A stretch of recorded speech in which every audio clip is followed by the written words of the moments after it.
Thank you all for being here tonight. Now I'm going to take it that most of this audience is kind of pro-capitalist, pro-free markets. I see people nodding. I didn't know there were this many in Europe. So I'm inspired. We're off to a good start. All of us who are supportive of free markets, all of us who are supportive of capitalism, really need to start asking ourselves a really fundamental question. And that question is, why are we losing? Because we are losing the debate. We are losing the battle. Statism is growing all around us. I come from the United States, where over the last 30 years, we have lost over and over and over again. And this isn't a political issue, in my view. This isn't a Democratic versus Republican issue. George Bush was no friend of capitalism and free markets. Not when you really understand what he did and you actually look at the policies. I'd even argue that we've been losing in the United States and in Europe for 100 years. For 100 years, government has only grown. Regulations have only increased. Redistribution of wealth has only intensified. There's been no momentum in the other direction. Even the so-called Reagan Revolution in the United States was very short-lived, probably around 6 years. And government spending is always a good proxy for the level of government involvement in the economy. Government spending under Ronald Reagan doubled in his 8 years in office. Now, the reason he's considered a friend of the markets is because the previous 8 years, it had tripled. So he slowed the rate of growth. But it's still true that from a purely economic perspective, one could argue that the state had grown under Reagan and that economic freedom actually, in the long term, had shrunk. So we have been losing this battle for 100 years. Republicans, Democrats, in America at least, it hasn't mattered. There have been small victories here and there, the Thatcher Revolution, Ronald Reagan for a while. But in the overall picture, we've lost. And we really need to ask the question of why. Because we shouldn't be losing. And the reason we shouldn't be losing is because we're right. We have truth on our side. And I think the truth is pretty self-evident. I don't think it's that hard. Capitalism works. Free markets create economic wealth. The standard of living of people in free markets relative to non-free markets, there's no comparison. And the freer you make a market, the higher the standard of living. This is an empirical truth. And it's not an empirical truth that is hidden from us. It is an empirical truth that stares us in the face. If you travel around the world, you see it. You see countries that have engaged in economic freedom succeed to the extent that they engage in that economic freedom. Countries that don't stay poor. If the standard of value is standard of living, if the standard of value is wealth creation, then capitalism has won. It's unequivocal. You know, for the last 200 years, we've been running an economic experiment. We tried all kinds of various economic systems. We've tried all kinds of models. And the conclusion should be obvious. You know, we tried the extreme form of socialism, right? We tried communism. We know it doesn't work. It results in tens of millions of people dying, in the standard of living being really, really low. We've tried, I wouldn't say the extreme form of capitalism, but close. And what was the result? When the United States and Europe experimented with free markets in the 19th century and early part of the 20th century. Well, an explosion of economic growth. The creation of a middle class. The tripling of European population. The standard of living going through the roof, unimaginable. The difference in standard of living between 1750 and 1910. I mean, it's just unimaginable, that difference. And what caused that? The Industrial Revolution. What caused it is capitalism. What caused it are markets. Now, America is a great example. 1776, when America was founded, it was a second, maybe third-rate colony of the United Kingdom. Right? The reason the Americans won the War of Independence, I tell my American friends to their dismay, is not because they were that good, but because England didn't care that much. They were worried about real wars with France and Spain, you know, real powers, right? But by 1914, the United States was the strongest military and industrial power in the world. Now, what happened in those 140 years? Magic? Miracle? Socialism? Statism? No. You got the country that was most free, where capitalism flourished, and it went from a third-rank colony to the mightiest industrial power in human history. That's the power of capitalism. That's the power of freedom. And yet we reject it. Now, not only have we done an experiment across time, and by the way, we've experimented with all the different variations, right? A little bit of socialism, more freedom, more socialism, less freedom. And again, the statistics all line up. You get this nice correlation between economic freedom and wealth creation. Economic freedom, standard of living. Asia's figured this out, right? This is why they've moved towards economic freedom. And what's the result? Hundreds of millions of people rising up from poverty. This is a system we all hate, right? A system that allows the poor to rise from poverty to be middle class. Starvation disappears, right? The biggest beneficiaries of capitalism throughout human history have been the poor. It's unequivocal. So we've run an experiment across time. But we also run it across geographies, right? Asia is a good example. In spite of the fact that the financial crisis has been blamed on capitalism, this financial crisis, in every aspect of it, was caused from beginning to end by government policy. From beginning to end. And the more you delve into it, the more you understand what actually happened, the more you dig down, you find government policies, you find regulations, you find government controls that incentivize bad behavior, that cause bad behavior, that necessitated bad behavior. And yet, who do we blame? Capitalism. So what's going on here, right? We've got empirical evidence to suggest that capitalism works, that it's good, that it produces standard of living. And we've got a reality where we are moving away from it, we're rejecting it, we're increasing the size of government, increasing the size of regulations, increasing the size of redistribution.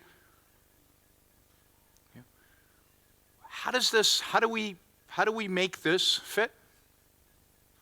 Every time there's a crisis, we blame it on bankers. We blame it on the markets, on free markets. You know, this is part of the joke, right? People blame free markets for the financial crisis, right? Because we all know that in 2007, we had free markets in America. And the funny thing is that they blame it on free markets in banking. Banking in the United States is the most regulated industry in the country. No business is more regulated than banking. What free market? Free market in mortgages? The biggest buyer of mortgages were Freddie and Fannie, government entities. What free market in mortgages? Free market in home building?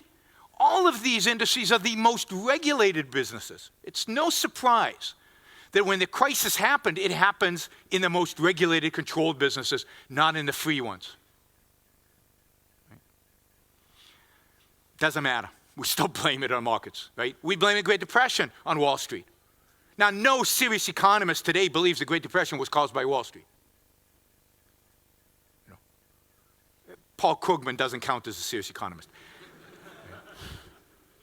And even Paul Krugman knows that it wasn't caused by the Great Depression, by Wall Street. We all get it. It was caused, you know, the science is in. It was caused by the Federal Reserve. It was caused by bad government policies. There's a whole string of reasons. But it wasn't caused by business. They responded to the incentives created by government. Doesn't matter. We still teach in our high schools, in our colleges, that it was caused by the Great Depression was caused by business. So something is going on here. There's something deep down inside of us that rejects capitalism, that rejects free markets, and that is willing to evade, to ignore, to be blind to reality in our attempts to fight against capitalism. We're willing to ignore history. We're willing to ignore Hong Kong. We're willing to ignore success. We're willing to ignore the real causes of the financial crisis in our quest to reject free markets, to reject capitalism. And the question has to be asked, why? What is it about this system? What is it about free markets? What is it about capitalism that we so despise, that we instinctually in our culture, we rebel against it? Well, what is capitalism about? What are free markets about? What do people go into the marketplace to do? Why do we participate in the marketplace?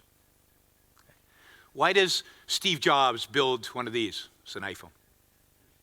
Right? Why does he build one of these? To make money. Right? Has the first one of these had a profit margin of 60%. Steve Jobs wanted to make money, make a profit. Now, it wasn't just about money, granted. Right? What else about Steve Jobs wanted to create this? He had a passion for this. He had a passion for beautiful things that he wanted, that he imagined and he wanted to see out there in the world. But this iPhone is about whom? The creation of this iPhone is about whom? It's about Steve Jobs. Did Steve Jobs care about me? Not really. Did he care about you? Not really. You're in many ways a means to an end. The end was his profit, his vision. This is about Steve Jobs. Business is there to make money, to make a profit. Business is there for themselves, their own self-interest. Business is about self-interest. Now, in 2008, you know, the economy was in the U.S. was spiraling out of control, really declining. And I went to the mall to buy one of these, right, because I wanted to help stimulate the U.S. economy. Because I know that's why you guys go shopping, right? It's to help your fellow man. You want to make sure that there are jobs out there in the retail stores and that people have, right? Right? No? Why do you go shopping? Why do you buy an iPhone? Why do you go to the mall? For whose interests? To maximize social utility? To benefit your fellow man? No, you go to the mall for your self-interest. Because you believe that the iPhone will make you more productive, because it's cool, because you want to play with it. You go buy nice clothes because you want to look good. Both on the production side and on the consumption side, markets are about self-interest. They're about people pursuing their own self-interest. That's what markets are about. We can pretend otherwise. We can write about the social utility of whatever. But the bottom, at the end of the day, that's what they're about. And this is not a new observation. Adam Smith tells us this in The Wealth of Nations. He says the baker bakes the bread not because he loves us, not because he cares about us, but because he needs to make a living for himself. He needs to feed his family. He's trying, and he loves baking bread. It's fun for him, right? Hopefully. But the fundamental is it's about the baker.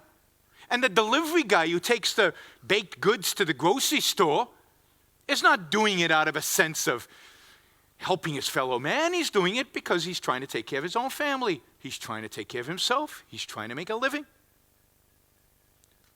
Everybody in the marketplace is there for their own self-interest. That is the essence of capitalism. It is the essence of markets. Again, people pretend otherwise, but let's be honest, because everybody knows this. Everybody knows it. It's about self-interest. But what have we been taught about self-interest? What have we been taught from when we were this big about pursuing your self-interest? Now, I know what I was taught. You know, I grew up in a good Jewish family, and my mother taught me that to be moral, to be good, to be just, to be noble, means putting your interests last, not first. It means being selfless, not selfish. It means placing the well-being of others ahead of you. Now, she didn't mean it, right? Not really. But that's how we position our moral ideal. To be noble, to be good, to be virtuous is to sacrifice, not to pursue your own self-interest. And what is a sacrifice? Well, before we get to sacrifice, when I bought the iPhone, who lost? Who was worse off for me buying the iPhone? Did Apple lose? No, they made a profit. Did I lose? No, because I'm better off, right? I paid $300 for this thing, and I got something worth more than $300 to me. Apple sold me this for $300, and they got something worth more than this to them. They made a profit. Trade is win-win. I win, Apple wins. What is a sacrifice? I give, and what do I expect to get in return? What do I expect to get in return? Less or nothing. The whole point of a sacrifice is lose-win. The whole point, otherwise we wouldn't call it a sacrifice, we'd call it a trade. Trade is win-win, sacrifice lose-win. But note that our ethics, our moral code tells us that lose-win is noble and good and just, and win-win, not really that valuable from a moral perspective. Right? Think of it this way. When Bill Gates built Microsoft, right, made for himself tens of billions of dollars, how did he do it? He sold us all products. He sold us all products. And how much did we benefit from those products? They maybe cost $100, right? How much did we benefit from them? Well, I mean, if you actually did the math in your head, you would realize that you have gained much more than $100 from every one of Microsoft's products. It's probably in the tens of thousands, if not in the hundreds of thousands of dollars, the value that you got. Bill Gates, Microsoft, touched every person on the planet. They have increased the standard of living of everyone, making us more efficient, making us more productive, the ability to communicate by standardizing a platform. You could go on and on. He benefited all of humanity and made for himself tens of billions of dollars in the process. What kind of moral credit did we give Bill Gates for helping all of us? 0 to negative. When we think, again, not as a business leader. As a business leader, we all admire him, right? He was a success. But as a moral person, from a perspective of ethics, what do we think of Bill Gates? Negative, or at best, neutral. What's ethical about that? He was making money. Now, when does Bill Gates become a good guy? When did Bill Gates become a good guy? When he left Microsoft, so he was no longer benefiting, and he started giving his money away. When he became a philanthropist. Then, now that's moral. Oh, he's helping people. Now, I will guarantee to you, I guarantee, we can do the math, that Bill Gates will affect and help more people with his works on Microsoft than he will ever do through charity. By probably a factor of 100 or 1,000. There's no comparison. He will impact more people in a positive way through Microsoft than he ever will through his charity. Yet his charitable work gets moral credit. His economic work, his business work, gets no moral credit because he benefited from it. Because self-interest, we are taught, is what? Is tainted. It's not moral. So if you benefit from the work you do, you can't claim moral credit. We've been taught that by all our religious and secular leaders forever. If you benefit from something, you don't get moral credit. So here's the distorted world we live in. This is a world in which capitalism cannot survive. Making stuff, building stuff, creating stuff. From an ethical perspective, not so good. Giving it away, yes, that's great. Now, how do you give away stuff you haven't created? That's a separate question, right? Now, how do we make Bill Gates a saint? Right? He's a good guy now, but I think I figured out how he could become a saint. Right? I haven't talked to the Pope, so I can't guarantee this. What would he have to do to become from an, again, we would all kind of make fun of him, but at the same time, we would all admire him morally. What would he have to do? He'd have to give it all away. And that wouldn't be enough. He'd have to move into a tent. And if he could show some suffering, some, blood would be good, then we'd say, wow, what a great person. I don't want to be that person, but what a great person. Right? That is the ethical world we live in. We live a world in which we believe that suffering, sacrifice, giving is noble and good and virtuous and everything. And again, creating, building is bad. Even though it's not even questionable the fact that the building and creating helps more people by far than the giving. As I like to, again, use America as an example, it's not the case that between 1776 and 1914, America became an industrially mighty country because of charity. It didn't do it because it had great philanthropists. It did it because it had great businessmen. It did it because of the creators, the wealth creators. It did it because business. It did it because of self-interest. It did it because people went out there to pursue their own self-interest. It's why people even emigrated to America. Why did they go there? To make their lives better. Why did people go to Hong Kong? To make their lives better. It's all about self-interest. And yet we condemn self-interest. We reject self-interest. Ethically, we view it as evil, as wrong. Right? And what we view as good is helping and giving and charity. And there's nothing wrong with any of those things. But are they the essence of virtue? Are they really what make good good? If that's the case, then socialism is the system for us. Because socialism is not about building, creating, making. It's about giving, redistributing. It's about being charitable with other people's money, of course, but being charitable, right? But note that so in my view, as long as we hold this view, as long as we hold this ethical view, socialism will always win. Statism will always win. Every financial crisis will be blamed on bankers and businessmen. Why? Because they're self-interested. Self-interest leads to what?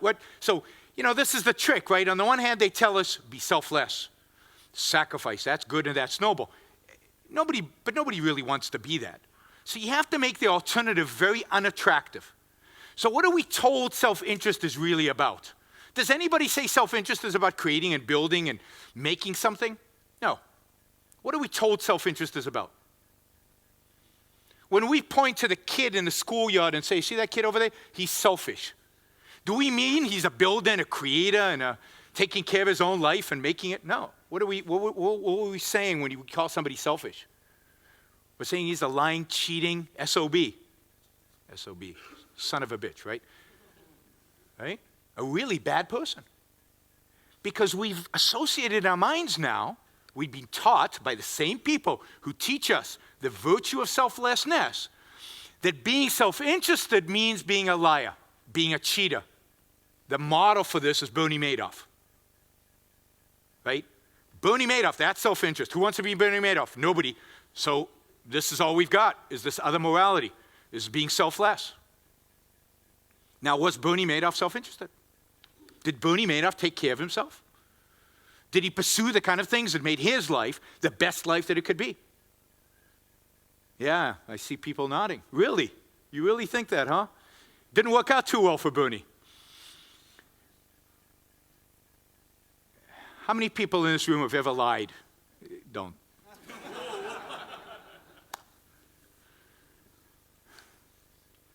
It doesn't work. If what you really want is your own happiness, if what you really want is success in life, if what you really want is your self-interest, I dare you to find me a way of how to lie and achieve that. Liars get caught. Not good. Jail. Business people who won't do business with you. Spouses who leave you. Kids who won't talk to you. Lying does not work. It's not a good strategy for self-interest. Turns out that lying is quite, what's the opposite of self-interest? It's quite self-destructive. You know, Bernie Madoff claims that he's happier now in jail than he was before he was caught. And I believe him. Because think about the times you have lied. Multiply that by 100, which is Bernie Madoff's life, because he lied all the time. He had to. There was no way for him to sustain it. Think about lying to your best friends. Think about lying to your family. And think about what that does to you, to your ability to function, to your ability to live. Lying, cheating, and stealing are not self-interest. But if we believe they are, so think about this. Try to hold this, right? Lying, stealing, cheating, that's what self-interest means. Capitalism equals self-interest. Capitalism equals lying, cheating, and stealing. So when there's a financial crisis, when there's an economic crisis, who do we blame? Well, the lying, cheating, and stealing guys, the capitalists. It's obvious. And what do we want to do? How do we control the lying and cheating and stealing? Because if we let them alone, right, if we let the free market work, they'd all lie, steal, and cheat. So how do we control them? What do we call those controls? Regulations. The whole regulatory state is there to catch, control, regulate the lying, stealing, and cheating that we know will happen if we left them alone. You know, I don't know if it exists here, but in the United States, when you walk into an elevator, every elevator in the United States you walk into, there's a little diploma on the wall that says that a government bureaucrat has certified that the elevator won't fall, that it won't kill you. Why do we need that?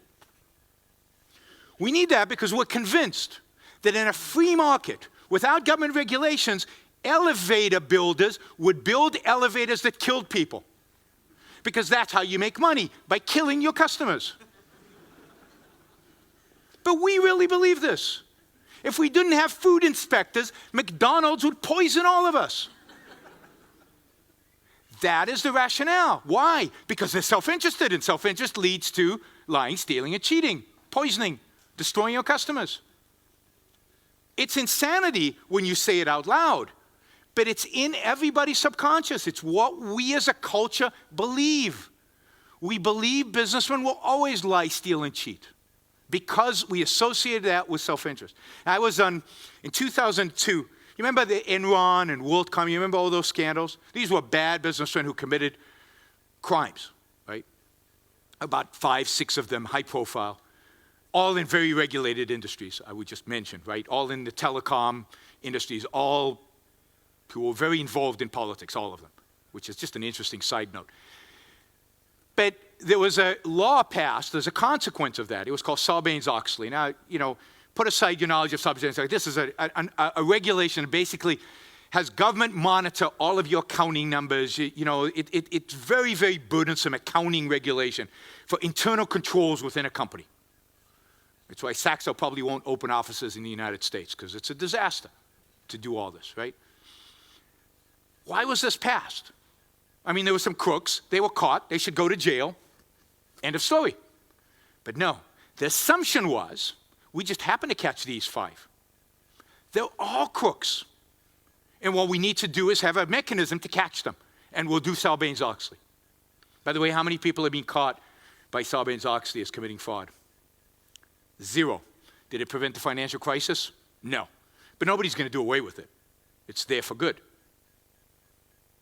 I was on, you know Bill O'Reilly? The crazy American talk show guy. I was on his show just after Ayn Rand and all these things were happening in the spring of 2002. And Bill O'Reilly was on a campaign to fire every CEO in America because he said they're all crooks.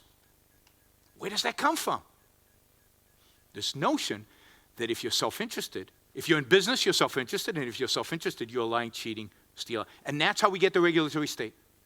That's why we regulate business. That's why you want to control them. So that's one piece of statism. The other piece of statism is the entitlement state. Now, this one's easy. Why do we have an entitlement state if we believe in an ethic of selflessness? Well, because an ethic of selflessness tells you that your moral duty, your moral responsibility from when you're born is to help people in need. And since you don't do it well enough in a free market, since there's never enough charity to fulfill everybody's need in a free market, we, the government, are going to step in and help you be better people. Because you know what? On a day-to-day life, you're just too self-interested to help the people over there who need your money. They need health care. They need food. They need something. iPhones these days. And you're just too focused on your own life to help them out. So we're going to increase your taxes a little bit, take some money from you and give it to them. Look, they're old and poor, or they're young and poor. It doesn't matter. They tug at our heartstrings, right? You know, and people say, people vote their economic interests. I don't believe that. I don't believe that. In America, in this last election, of the 10 wealthiest counties in the United States, how many do you think voted for Obama? Now, understand that voting for Obama meant, if you were wealthy, that your taxes were going to go up. So by voting for Obama, you voted to have your taxes go up. Of the 10 wealthiest counties, how many went for Obama? You're more pessimistic than I am. 8. 8. Wealthy people voted to increase their taxes because they think it's right. They think it's just. We should be helping those people over there. How are they going to help themselves? They need stuff. We were taught from when we were this big, again, that we need to help those in need. So the government's just helping us out. It's just facilitating the wealth transfer that we should be engaged in voluntarily anyway. And we're suckers for it. We can't complain. And there's another element that they use here, right? Businessmen live this self-interested life. They're about profit. They're about their vision. They're about having fun, enjoying their work, being productive. But what does it mean to be a moral hero, we said? It's about giving. It's about, who's the name that pops into mind when you think about morality, right? Mother Teresa. So we're living over here in the physical, material world of self-interest, but the moral ideal is Mother Teresa. Now, we don't actually want to be Mother Teresa, but that's what morality is, and we're not living up to it. What does that cause? What emotion does that cause? When you should be doing something, but you're doing something different. Starts with a G. Guilt. Now, guilt is the mechanism that, philosophers, religious leaders, and politicians have used forever to get us to do stuff we don't want to do. And this is a beautiful setup for guilt. This is perfect. Get those selfish businessmen. They're not going to vote to lower their taxes. They're going to vote to increase their taxes because it'll make them feel less guilty. And it works because they do. You go and, I was at an awards dinner in South Carolina. It's a very conservative place. This isn't even about conservative and leftist in America. South Carolina, awards dinner for Lifetime Achievement Award to business leaders, right? There was, I think, 8 of them. And they read these long bios for each business leader. 10-minute bios. 9 minutes, well, let me say it the other way around. 1 minute on their business success. 1 minute on their business success. 9 minutes on their community service and charity. I mean, that's insane. And the business leaders were fine with it because the 1 minute they feel guilty about. The 9 minutes is to make up for the guilt. It's to make up for the guilt. So the fact that they built a business, that they employed people, that they created a service or product that everybody benefited in the community from, that is worth nothing. It's the charity that they give. That's what makes them good people. This is insanity, but this is the world we live in. And the reason is our perception of self-interest, and that nobody out there is willing to defend it. And this is Ayn Rand's real contribution to this debate, in my view. Is she rejects this whole moral code. She rejects the notion that you need to be selfless. She rejects the notion that sacrifice is what nobility is about. That selflessness is what morality is about. She rejects 2,000 years of moral teachings. And she returns, in a sense, to an Aristotelian vision of morality. The vision of morality that says that no, morality is the science that studies how to perfect our own lives for the achievement of our own happiness. Morality is about self-interest. It's about living the best life that you can live. It's about making the most of the one life you have on this earth. It's about achieving your own personal values, about making yourself the best that you can make yourself, living what Aristotle called a life, a flourishing life. Eudaimonia in Greek, right? Interpreted as flourishing or happy. But a fulfilling, flourishing, full life as a human being with all the capacities that you're capable of as a human being. That is not a Bernie Madoff life. That is not a life of lying, cheating, and stealing. It's a life of building and creating and exercising your mind. A life of rationally pursuing the values that make your life possible. And it's not just any values. It's not about, the whim of the moment. That's Bernie Madoff, his whims. It's not that he sat down. Bernie didn't sit down one day and say, I want to make a lot of money. I know. After lots of thought, I know. I'll steal my best friend's money. That's the best way to achieve a fulfilling, flourishing, successful life. No, that's not what Bernie Madoff did. Bernie Madoff saw a pile of money, and he felt like he wanted it. He desired it, so he took it.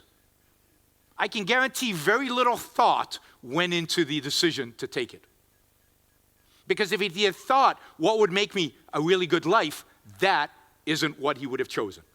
Pyramid schemes, even a young man can understand pyramid schemes don't work. They lead to failure. So what Rand is defining as a new morality, a morality built around the idea of making your life the best life that it can be. A morality based on the values necessary for that. And you see those values, by the way, if you walk around the building here, you see the values on the wall. Because what is necessary for an individual to be successful? What is necessary for all the values that we have? All the values that we as human beings have achieved, all the good that we have achieved in the world, where does it come from? How have we as a species survived? How have we flourished? What has made all of that possible? This is what we should look to find the kind of values that a true pursuit of self-interest will lead to. Because, as a species, we're not that great. If you look at your neighbor, you can see that. That's a joke. We're pretty weak. We're slow. We don't have claws. We don't have fangs. In the physical world of survival, we are pretty pathetic. We would not have survived if not for what? If not for our minds, if not for reason. Reason is where we get our values. Reason is how we attain stuff. Reason is how we figured out how to create agriculture, how to hunt, how to build buildings, how to create computers.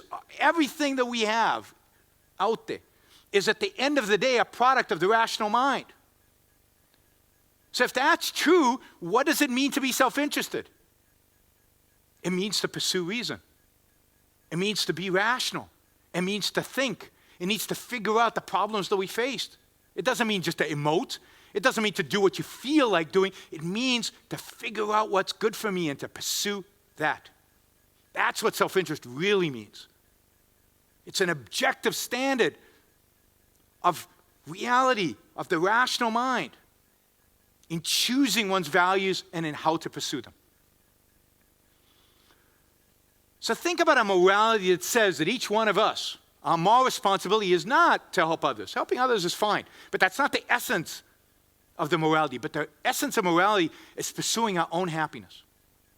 The essence of morality is making our lives the best life that it can be. And that to do that, we have to pursue rationality, that we have to think, that we have to pursue rational values, that will truly, rationally make our lives the best lives that it can be. What kind of political system does a person who holds that morality want to pursue?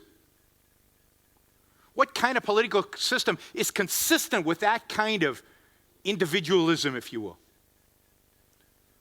That's capitalism. That says that Bill Gates is moral. Bill Gates is a good guy. Bill Gates is close to a saint because he made $40 billion for himself. Because the only way he could have created $40 billion is by creating something and then trading that something with other people. It's because he made his life better. He had to work at it. He had to exercise his mind. He had to be rational in his business dealings. That's what made him a good guy. And hey, by the way, he helped lots of people at the same time, because that's how you make money. You make money by helping other people. But the reason he's good is because he took care of himself. He made good choices about his own life, I hope, right? I don't know him that well. But at least in his business life, we can say he's virtuous. Indeed, I would argue that making money in a free market, the market today, a lot of the money's made through cronyism, but in a free market, making money is a sign of virtue.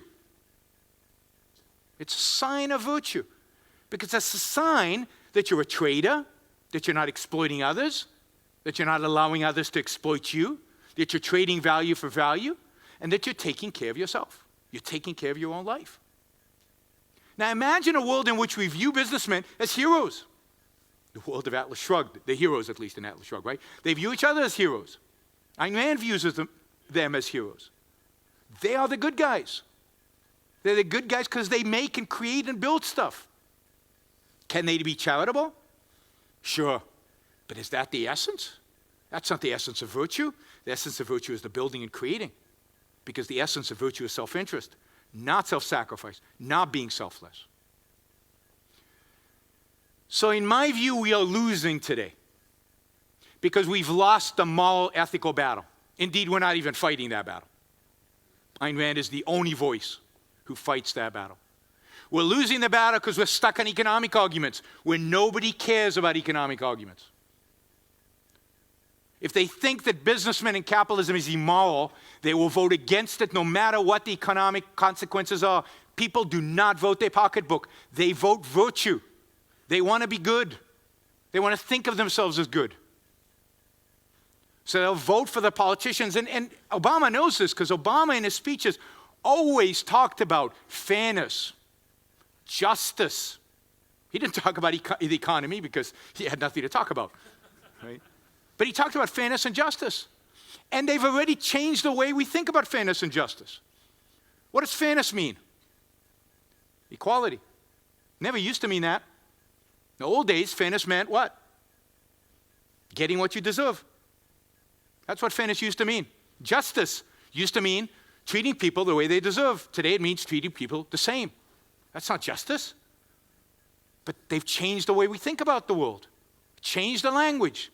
This morality has corrupted how we talk.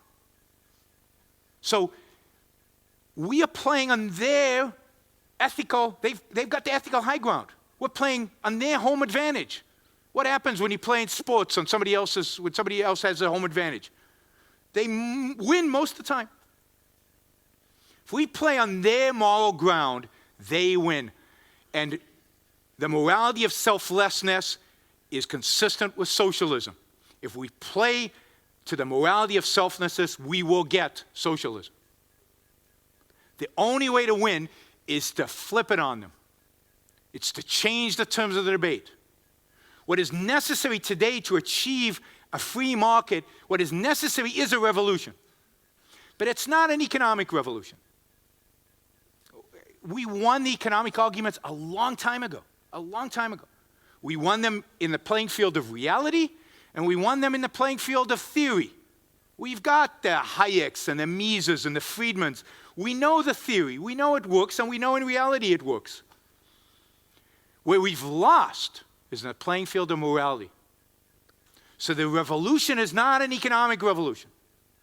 The revolution is a moral revolution. What we need is to be able to defend capitalism from a moral, ethical perspective. We need to be able to defend the profit motive. We need to be able to defend self-interest. And if we can do that, we win.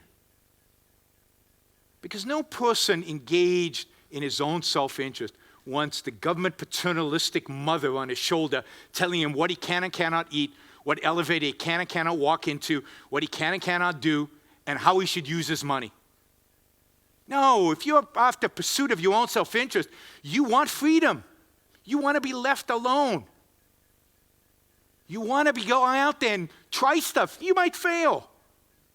But you learn from failure and you rise up. And if you don't learn from failure, whose problem is that? Yours, not mine. So if we could convince people of an ethic of self-interest, the argument for capitalism is trivial. It's just an argument to free themselves up. And indeed, if you think about the founding of America, which I think still symbolizes what freedom should mean and can mean, it was founded not on economic principles, but on principles of political freedom grounded in principles of individualism.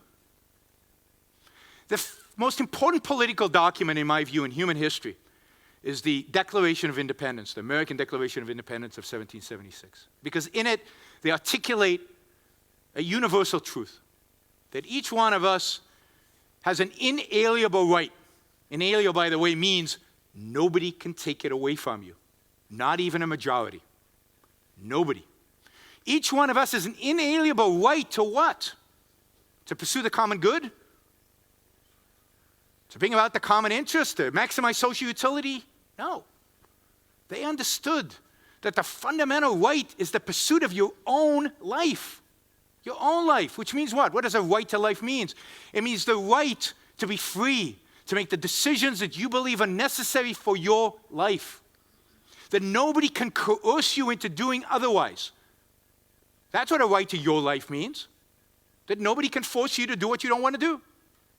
That's what a right to liberty means.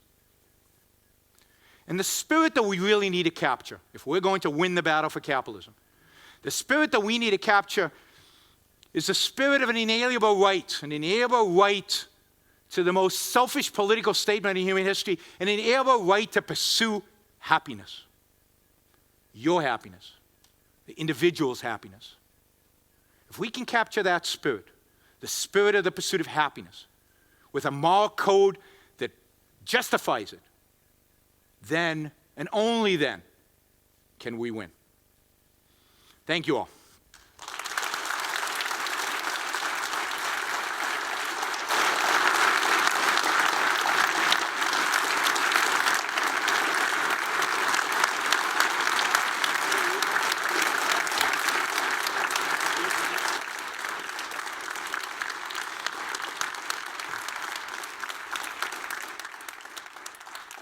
So I'm going to assume that there are going to be some people who want to challenge me, or at the very least ask me some questions.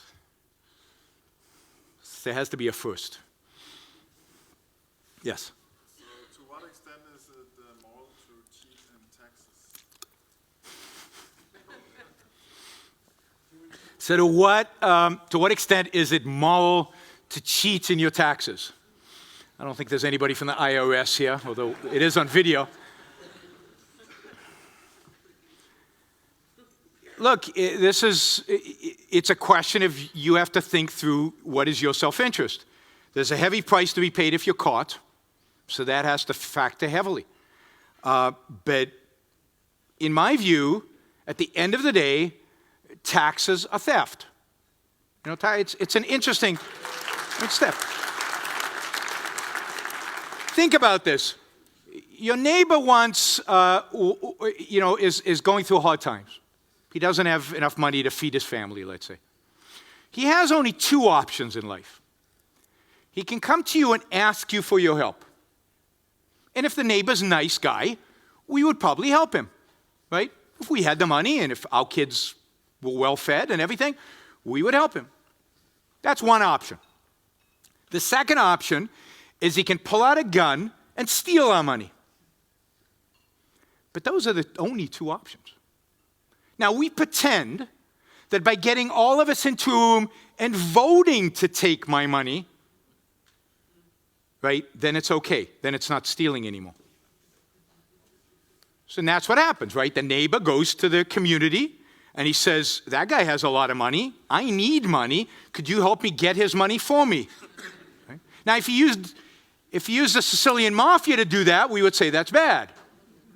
But we call it government, and we say that's good, right? Because it's democracy and a majority decided. But remember inalienable right? Inalienable? You can't take it away from you, not even by majority rule. You have an inalienable right to your life, or your property is part of your life. Nobody has a right to take it away from you. So, to the extent that you can work to protect your money, your savings, and not go to jail, go for it.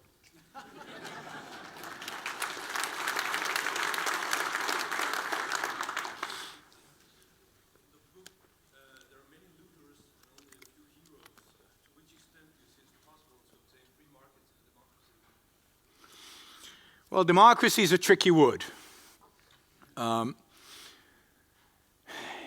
Depends what we mean by democracy, because we mean different things. If we mean by democracy majority rule, majority gets to vote on everything, then you can never have freedom under democracy, if that's what we mean by democracy. Remember Socrates, the great Greek philosopher? So Socrates is walking around Athens, and he argues with young people, and he's debating religion with them. And the elders of Athens go, wait a minute, he's corrupting our youth. This is no good. So they get together and they say, what are we going to do about Socrates? We need to silence him. And they very quickly come to the conclusion that there's only one way to silence Socrates, and that's to kill him. So they vote. And 51% or 60% or 70%, who knows what the number is, vote to kill Socrates. So they give him a chalice of poison and he drinks it. And, one story is that Plato says to Socrates, Plato's a student, and says to Socrates, hey Socrates, we can escape, there's a tunnel. And Socrates says, no, democracy has spoken, and he drinks the poison, right? That's democracy. There's no free speech in democracy. It's whatever the majority wants. If the majority wants you to be able to speak, then you speak. If they don't want you to speak, then you don't speak. That is inconsistent with freedom. The American system, which is flawed, but is as close as we've come to, I think, a free system, is not a democratic system. It has voting in it. But you only vote, it's in the original intent, over insignificant things. The important stuff, like free speech, you don't vote on. It doesn't matter if 99.9% of Americans don't like what I have to say. Turns out I have a right to say it, and nobody can stop me. That's not a democracy. That's, a constitutional republic, or you can, and I think that you need to move to that kind of a system. You need to articulate politically. What are the rights of the individual? The right to life, liberty, property, and pursuit of happiness. Which means that a majority can't take your stuff. It's stealing. A majority can't tell you how to run your business. It's none of their business. A majority cannot intervene in your life. That's what freedom, when we talk about freedom, what do we mean? What do we mean by freedom? Freedom from what? Freedom from what? from oppression. That's extreme. What is a softer word, right? Freedom from force, from coercion, right? That's what we want. We want freedom from people forcing us to do things we don't want to do. So we need a political system that institutionalizes freedom from coercion.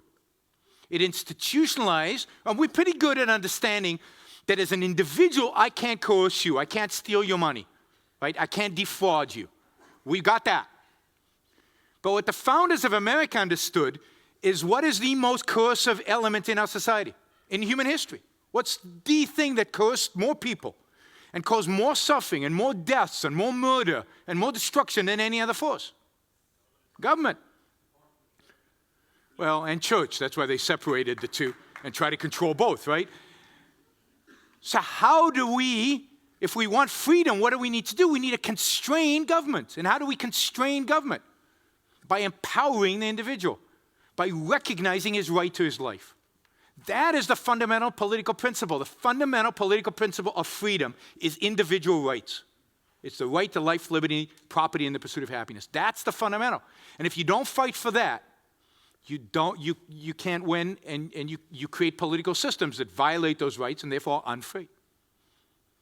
Yeah. No. So isn't it anarchism is the question? No.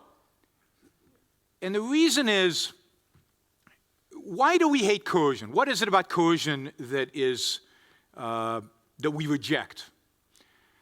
Well, think of it the flip side. What I've articulated here is that the thing we want in pursuit of our values is our ability to reason, our ability to think.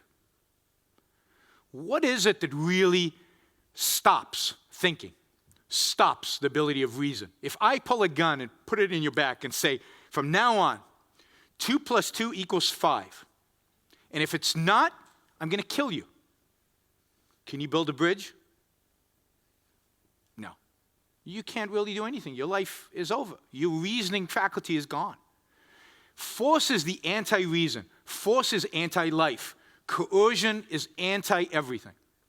Right? What you want to be able to do in society is extract force out. That is the only role of government. The only role of government, this institution, is to extract force from society so that we can be left free. You can't have a marketplace in force. It's the opposite of a market. It's the counter-market, the anti-market. So you need an institution, separate institution. Its whole responsibility is the monopoly over the use of force, and where you constrain it so it only uses force to protect you. It only uses force to retaliate, to catch the crooks, but never uses force on you if you're innocent. And that's why you do need government. I believe government is a necessary good, not a necessary evil, but a necessary good to protect our rights. That's exactly what you need government for, to protect individual rights, to protect us from coercion from other individuals and from other governments who might want to invade us and steal our stuff. Yes, in the back.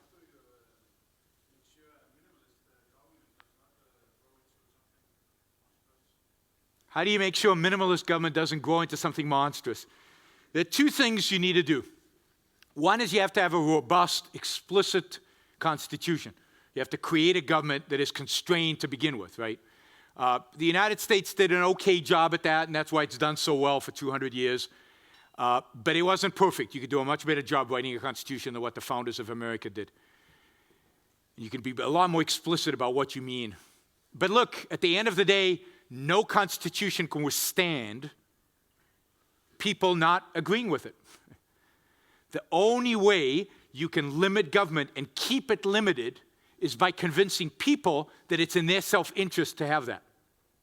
By convincing all of us that it's not in our self-interest to regulate and redistribute wealth and have our rights violated. It's not in anybody's true self-interest. I mean, my view is that the person who receives welfare, right, the person who receives the entitlement check is the victim. Is the victim. Why are they the victim? Because they're being institutionalized into passivity. They're being institutionalized into poverty. They will never strive. They will never get a job. They will never be ambitious. They will never pursue real values, which means they will never be happy. They will never gain self-esteem. They will never be happy. And you see this in communities that have been institutionalized into poverty. You see it in the black community in America. So many of them are welfare recipients. The unemployment among young people is so high that they've given up on a job. They've given up on life. They've given up on life. Because you know what? Where do we get our self-esteem and our happiness from? In spite of all our denials. Where do we spend most of our time? Where do we set the most ambitious goals? At work. At our careers. That's where you get your self-esteem.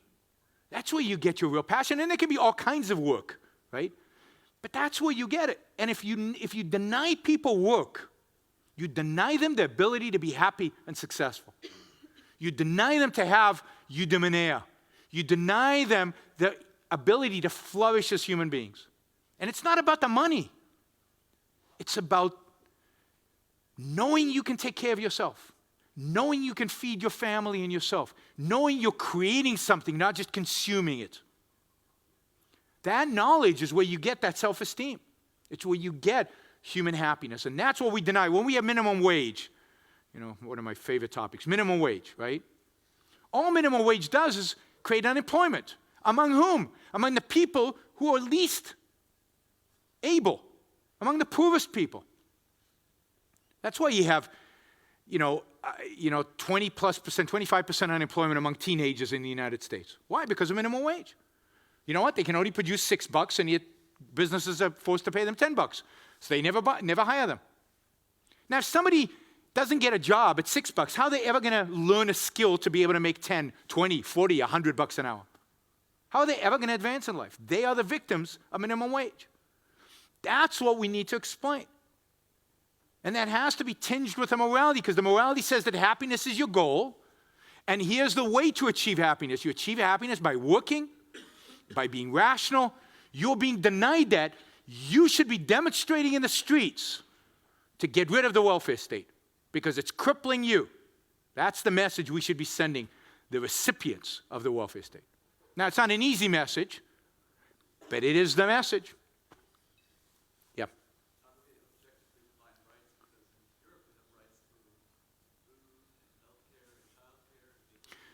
So this is the standard. You cannot have a right to somebody else's stuff. You cannot have a right. Rights don't conflict. Rights don't. If ever you see a conflict, then you're defining rights wrong. All a right is a freedom of action. So when you say I have a right to my life, it means I'm free to pursue the values necessary for my life, as long as I don't violate the rights of others to pursue their life. Right? That's it. That's all there is. Does that mean I get free food? No, because we understand that to get free food means I have to use coercion on somebody else to grow the food for me. I can't have a right to somebody else's stuff. I can only have a right to be free to pursue my own values. That's it. So it's a positive.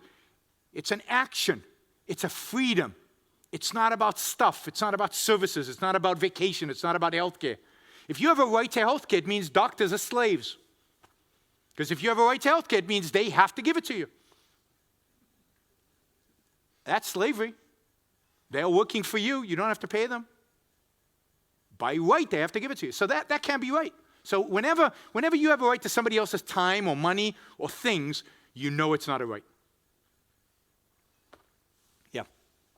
How do you explain the existence of inalienable rights? I mean, I assume that you don't base them on the divine power or anything like that, but if they're not based on the majority rules, how do you explain it? Big question, big philosophical question. They are based on a particular type of moral code. They're based on the moral code that I articulated. They're based on the idea that the purpose of life is your own happiness, your pursuit of your rational values. And then the philosophical question is, well, when you interact with other people, how do we all get along, right? How do we all in a society pursue our own rational values? What is the correct, appropriate, pro-life, pro-happiness, pro-individual way in which we interact and work together? That's what rights are. Rights are that code that allows rational people to pursue their own happiness in a social context. They're the application of Rand's rational self-interest, morality, to the realm of politics, of a society. Right? So they come from philosophy. They come as a logical consequence of the needs, the necessity of a moral code when it's applied in a political context. It doesn't come from God. It comes from our nature as human beings. What we need in order to thrive, what we need is to be free. That's what we need. Rights are just a form of codifying those freedoms. That's it. Yes? Just a quick question. You were mentioning Bill Gates and my admire him for his creativeness and creating wealth, but there's another person in American culture these days, Al Gore. He's being viewed as a philanthropist, as a good guy, although all he has been doing really is raking in money. He's been raking in millions, even billions. But he's viewed morally as being almost a better person, or at least a better person. Oh, much better. Than both Bill Gates and Steve Jobs and all these guys. Could you just Yeah, I mean, that just reinforces my point. Why is Al Gore perceived as a good guy? The reason Al Gore is perceived as a good guy is that he presents himself, and people have accepted him, as there for the public interest. Everything he does is for the common good. Oh, by the way, he's becoming rich in the process, but that's not the point. The point is he's trying to make the world a better place. You know, whether it's fighting against, global warming or being a politician or whatever it is, his public persona is, it's not about me. It's not about me. It's about you guys. It's about the common good. It's a really interesting phenomena, right? Why do we have, it's an aside, but it's related. Why do we hate J.P. Morgan? J.P. Morgan was the famous banker who had a lot of power in the banking industry in the early part of the 20th century. We hate J.P. Morgan, but we love Bernanke. We love Bernanke. I mean, as a culture, we trust Bernanke. Or think back to the 90s. Oh, we loved Alan Greenspan. We adored him. We listened to every word he said. But we trust Bernanke. We think he's in it. Why? What makes Bernanke a good guy and J.P. Morgan a bad guy? Even though I would argue, and I think if you study economics, J.P. Morgan did a lot more good than Bernanke. All Bernanke and Greenspan do is damage, and J.P. Morgan built industrial America. Yet he's the bad guy. Why? Because he's self-interested. It's obvious. You can't challenge it. And the Federal Reserve Chairman, he's in it for the public good. He gets a small salary, no bonus. So he's the softy, right? So he is being selfless. And now, if you read Public Choice, and you understand that there's a perverted self-interest there, right? Irrational. I don't think it's real self-interest, but irrational self-interest, right? But it doesn't matter. He presented, and the people buy him as a public servant, right? He's a public servant. We think public servants are good guys. That's why we trust politicians. We claim we don't trust them in surveys and polls, but we do. We let them get away with murder, or at least theft. We don't trust businessmen because they're in it for themselves. And that goes to Al Gore. Al Gore presents himself. He cares about the environment, right? And he has a big house that burns more electricity than a whole neighborhood, right? But nobody, that doesn't sink in because they think of Al Gore as this public. In spite of our skepticism about politicians, we love them because they're serving. They're public servants. We like public servants. We don't trust businessmen, even though businessmen do 1,000 times more good for the public than the politicians do, than any politician. I have a second question. Somebody who hasn't asked. Yeah, in the back. Yes.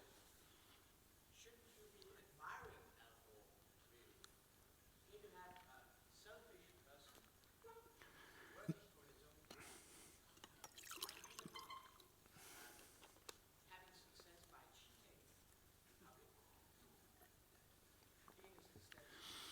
No. So shouldn't, sure, so isn't Al Gore just pursuing his self-interest and therefore shouldn't he be admired? And my answer is no, he's not pursuing his self-interest, and no, as a consequence, he shouldn't be admired. Al Gore is just a Bernie Madoff. We don't see it as obviously, but Al Gore, Bill Clinton's the best example of this. Bill Clinton looks miserable. These people are not happy. They're not flourishing, successful human beings. I wouldn't change places with Al Gore for all the money on the planet. I think he's a miserable, pathetic human being. And I think he knows it. I believe we as human beings, are a particular type of biological entity. And if you study this biological entity, which is human beings, we need certain things to be happy. We need certain things to be successful, to have self-esteem. And when we reject those things, when we deny those things, we will never be complete human beings. I think that Al Gore rejects those. He denies those. And therefore he's pursuing the facade of self-interest, the pretense of self-interest, but he's not self-interested. He's self-destructive. I think all these guys are self-destructive. I think there are very few people, and you can see this in the world, how many people are really, really happy? That you can really look at and say they live a flourishing, wonderful life. That they embrace life. I mean, there are not that many people, unfortunately. They're not, because we teach the opposite.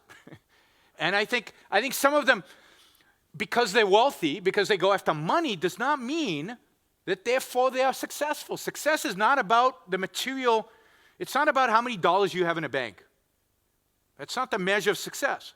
In my measure of success is if you produce them, then I think it is a measure. But if you haven't produced them, it's not a measure of anything. It's a hard argument to make.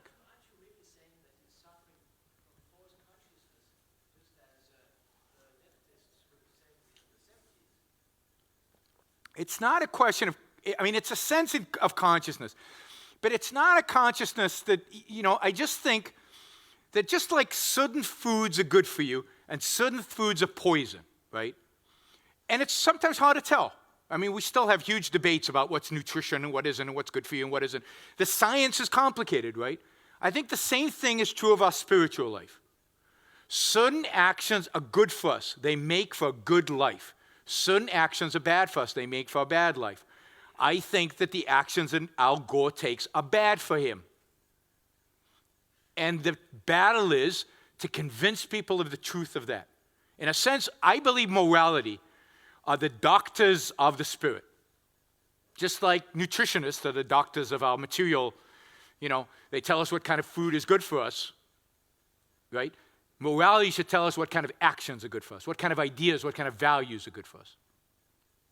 And I think that when you engage in bad stuff, it's not that you have some kind of consciousness where you know what's good, but you're doing something evil. You don't even know what's good. It's just that's the impact it's having on your life. It's not good.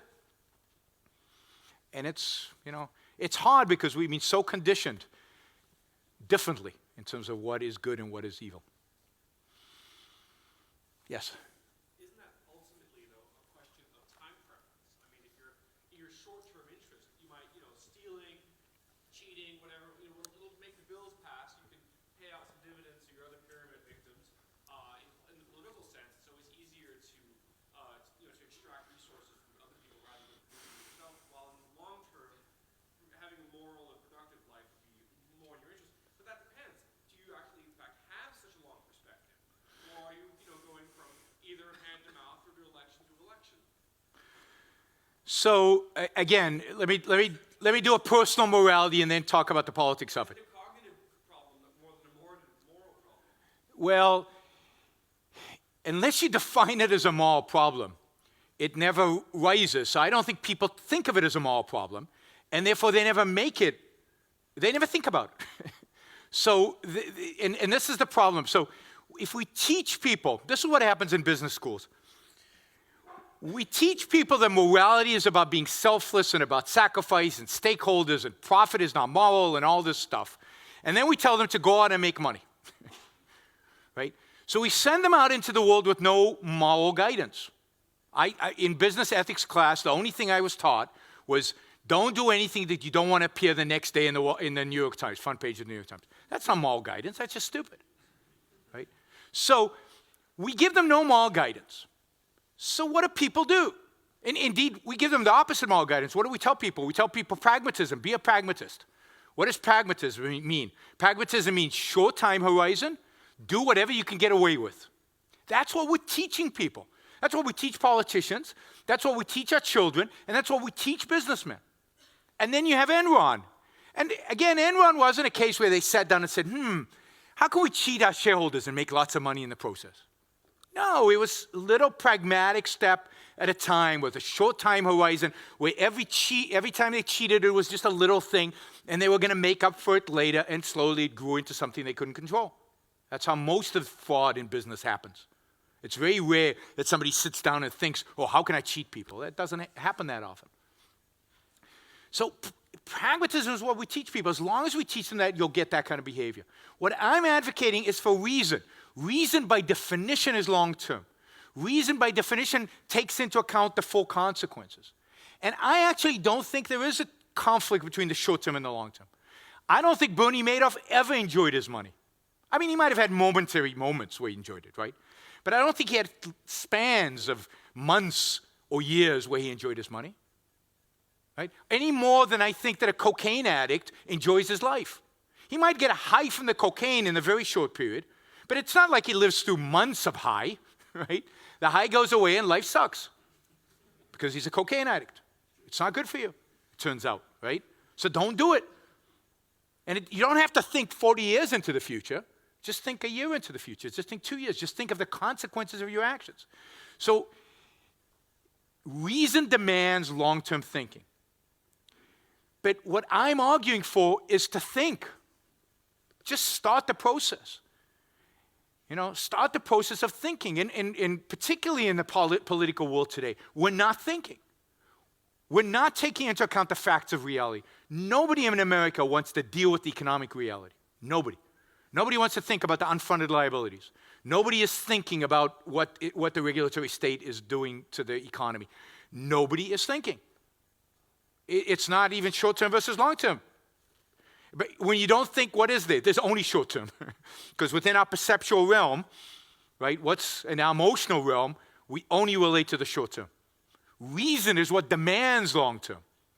And when you take reason out of the equation, you get exactly the behavior you described. So we need to emphasize the long-term. We need to emphasize time horizons. But it's not like life is good in the short-term. Bad economic policy is bad short-term and really bad long-term. Yep. I think a typical argument about trade is that it's not win-win. If one party can make 60% profit, then the other party must be misinformed or tricked, or maybe the other party is being cheated by the worker or the environment. How to argue against that? I guess I just don't see it, right? Apple makes 60% profit. I know. Why do I care? Why is it any of my business? I have to make the assumption. When I go and buy an iPhone, I have to decide, is this worth $300 to me? What relevance is it what it's worth to the other side? I actually know what it's worth to the other side. Less than $300. That's why they're selling it to me. When you go and buy a car, put aside an iPhone, and you're willing to pay, in Denmark cars are expensive, right? Completely market-driven reasons, I understand. You pay $40,000 for a car. How much is it worth to the seller? Well, you know exactly how much it's worth to the seller. Less than $40,000. That's why they're selling it. All you care about, see, let me turn this into an ethical point. If you believe that the purpose of life is self-sacrifice, if nobility and virtue is selfless, then you look at the other party, you look at Apple and say, wait a minute. If they were moral, they'd be selling this at a loss to me. Those bastards, they're making a profit. They're being selfish and self-interested. Your focus, your whole orientation is on them. What does a self-interested person do? You look at the iPhone or you look at the car and say, is this going to improve my life? Is it worth $300? Yes, you buy it. That's it. You're not interested in what other people are doing. And this is why altruism, selflessness, drives envy. It creates a society of envy. Because if you believe that the ideal is equality, that the ideal is people being selfless, and they're rich people over there, well, they must be immoral because they're not giving me their money. Morality says I should be equal to them. So how come they're not giving me their money? Your whole orientation is, I'm pissed off, I'm upset at those people. I don't like them. I'm envious. I'm jealous. But if you're about self-interest, then your whole focus is about, how can I make my life better? If money is important, what's the best job I can find to make as much money as I can? That's it. Oh, this other guy's making a lot of money?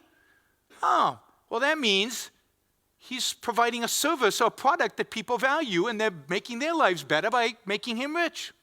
That's okay. Your whole orientation changes once you change the moral perspective on the problem.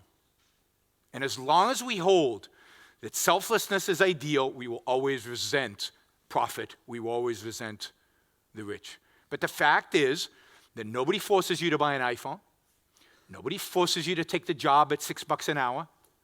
Nobody forces you to buy the bread at whatever the bread costs. You make the choice because you would rather have the bread than the $2, because the bread is more valuable to you. If not, do something else with the $2.